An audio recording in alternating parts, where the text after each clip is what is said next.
একটা কাজের ঠিক মতো করতে পারে না।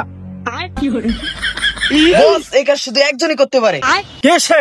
নেকবক্ত ত্রাস ডাউয়াবাড়ির ক্রাশ, নাম তার জিল্লু। ওরে খবর দে।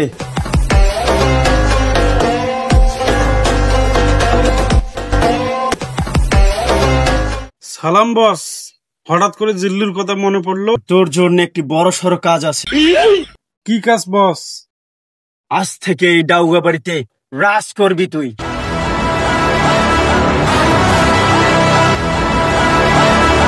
এই ডাউগা বাড়িতে যত অফিস আদালত আছে সবগুলো থাকবে তোর আন্ডারে। আজ থেকে এই ডাউগা বাড়ির যত অফিস আদালত স্কুল কলেজ রয়েছে সবগুলোর গু সাফ করবি তুই। কাজ হয়ে যাবে বস।